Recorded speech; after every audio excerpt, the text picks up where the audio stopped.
Historiquement Vôtre, l'émission qui, dans sa dernière demi-heure, reconnecte avec notre quotidien. On remonte aux origines de ce qui fait ou qui a fait notre quotidien. Avec vous, David Castello-Lopez, on parle aujourd'hui du pins. Oui, la mode, c'est quand même un des trucs les plus incompréhensibles du monde. Pourquoi ? Vous me l'avez dit souvent, Mathieu, il ne faut pas mettre de chemise noire. Ça, c'est mystérieux. Pourquoi, quand j'étais adolescent, l'une des pires choses qu'on pouvait faire, c'était mettre une veste noire sur un pull bleu marine. Voilà. Et brusquement, quelque part au début des années 2010, c'est devenu hautement acceptable. On ne sait pas pourquoi. Pourquoi les pins ont enflammé la France pendant 1 an et demi au début des années 90 avant de disparaître dans le cimetière des modes éphémères avec la tectonique et les perches à selfie. On ne sait pas, on n'a aucune idée. Mais bon, c'est de ça que je vais parler aujourd'hui, des pins. Le pins, qu'est-ce que c'est ?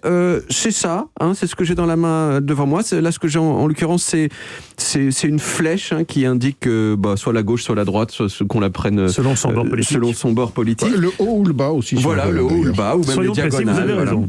C'est une épingle avec une très grosse tête en émail sur laquelle on a dessiné, où on a écrit des trucs. Bon là encore en l'occurrence j'ai dit que c'est une flèche, mais ça peut être des jeux de mots sur les nazis, ça peut être un visage de quelqu'un qui vous a fait du mal. Enfin ça peut être n'importe quoi. Ce pins en fait on peut le porter soit au revers de sa veste ou sur un chapeau, et on le ferme, vous voyez, avec un petit capuchon en cuivre comme ça. Soit c'est vrai, on peut aussi, quand on aime la douleur, on peut le planter directement dans la peau. Vous connaissez des gens qui font ça ? Quelques-uns, auquel cas on n'a pas besoin de mettre le capuchon en cuivre, puisque en quelque sorte on devient soi-même le capuchon. Alors en anglais épingle, punaise, tout ça, et un certain nombre d'autres choses pointues d'ailleurs, ça se dit pin, mais ce qu'on appelle pins en français, ça ne se dit pas pins en anglais, ça se dit lapel pin. Le lapel étant le revers de la veste. Donc c'est une épingle pour le revers de la veste. En France, on a décidé d'ajouter cette apostrophe SES débile, pins, sans doute pour faire plus américain, alors que ça fait beaucoup moins américain que si on n'avait rien mis du tout. Vous me direz, si on n'avait rien mis du tout, ça aurait fait pin. Oui, ça aurait été. Voilà, et les gens auraient c'est ça la vraie raison. Voilà, les gens, ils auraient sans doute été réticents à en faire des collections. En tout cas, ou en tout cas à crier sur les qu'ils en faisaient des collections. Bon, l'objet lui-même, il est tellement simple que c'est difficile de savoir depuis quand il existe. Des trucs qu'on s'accroche à la poitrine avec une épingle, ça date de la nuit de l'humanité, c'est vraiment des Égyptiens, tout ça.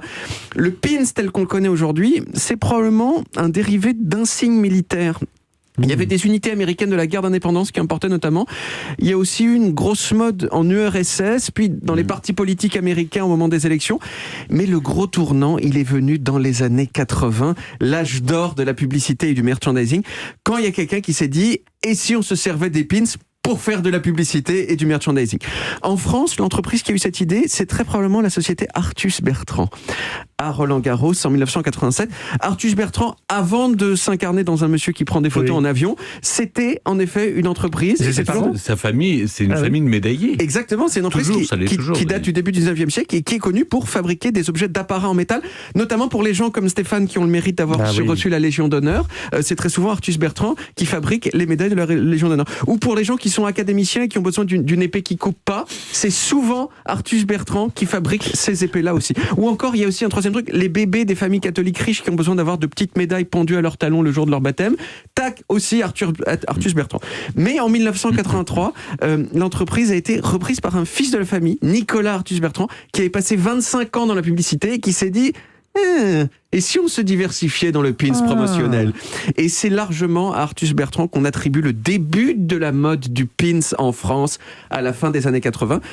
Moi, en 1991, j'avais 9-10 ans et j'étais un fan de pins, comme tout le monde à ce moment-là. Et je me souviens très bien que le trophée suprême avec mes amis, c'était d'avoir un pins Artus Bertrand. Et c'était vraiment le plus chic des pins, c'était Artus Bertrand. Et ça, c'est parce que vous étiez à Paris, dans un établissement un peu chic, parce que nous, en province, on avait des pins, mais je savais même pas Artus Bertrand, tout ça, je savais pas. En Suisse, il y avait pas Artus Bertrand ? Alors pardon, en régie, on me coupe et on me dit ta gueule, tu dis n'importe quoi. Moi j'étais à Toulouse, nous dit notre rédacteur en chef Benjamin Delsol, et on cherchait aussi le pins Artus Bertrand. Excusez-moi, moi j'étais un plouc. Mais vous aviez le pins Crédit Suisse, vous. Et vous avez traité la Suisse de province française aussi, ce qui... Non, je n'étais pas. Je fais un point qui n'intéresse pas nos auditeurs, mais quand même vous vous posez peut-être la question. Je suis né en Suisse, j'habitais en Suisse. Oui. Chaque jour, je franchissais la frontière pour aller au collège-lycée de Ferney-Voltaire, juste à côté, en France voisine. Je n'ai jamais été scolarisé en Suisse. Et passer votre bac français français à Bellegarde sur Valzerine. Exactement. En 1991, on a fait une petite incise. Là, en 1991, justement, c'est l'apogée du pins. Cette année-là, il y a eu un salon international du pins à Paris, gigantesque. Il y a surtout une chanson écrite de toutes pièces pour coller à la mode du pins et qui s'appelait Pinsmania.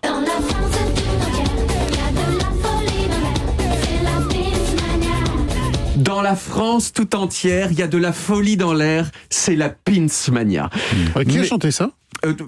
4 filles qui n'ont fait que ça dans leur existence et dont la pochette ne portait même pas le nom. Voilà, donc on ne pouvait même pas savoir comment elles s'appelaient. Voilà, exactement. C'était personne et la boucle est bouclée. La mode du pins, je l'ai dit, elle est retombée vraiment aussi vite qu'elle est née. En 1992, Artus Bertrand, ils ont fait 120 millions de francs de chiffre d'affaires avec la vente de pins. L'année suivante, en 1993, plus que 40 millions divisé par 3. Et aujourd'hui, quand vous allez sur le site d'Artus Bertrand, il n'y a même plus de pins du tout. Il n'y a que des médailles pour bébés et des épées d'académiciens. Mais alors, est-ce que le pins est mort ? Moi, je ne veux pas le croire. Non. Pas vraiment. En tout cas, il a connu, au milieu des années 2010, une très très belle ressucée, grâce, une fois de plus, aux hipsters. Mais bien sûr, toujours. Qui reprennent toujours les modes d'avant, aussi à Instagram. Et au fait, il faut le dire que c'était devenu très facile de faire fabriquer des petites séries de pins à Hong Kong. Et donc, il y a plein de gens qui ont créé leurs propres pins et qui les ont vendus sur Internet. Il y a Beyoncé qui a eu des pins à un moment. C'était devenu un petit peu plus cool. Mais même le hipstérisme a ses modes, et d'après ce que j'ai pu voir, le soufflet du pins est retombé une nouvelle fois. Mais moi j'ai quand même une question, parce que Stéphane est spécialiste philatélie, les timbres ça prend de la valeur. Est-ce qu'il y a des pins qui ont de la valeur, des pins qui ont été édités en série limitée, ou en tout cas en faible quantité, et qui ont une valeur aujourd'hui ? J'imagine, à un moment ça se vendait très cher. Il y a des pins qui ont de la valeur, simplement il y a beaucoup moins de gens qui les veulent maintenant, donc il y a moins d'attrait, moins de demande, donc forcément c'est comme les cartes téléphoniques, ça n'intéresse plus grand monde. Et tu sais que vous en avez beaucoup, c'est dommage. Je cherche à refourguer ma collection. Ça reviendra peut-être un jour.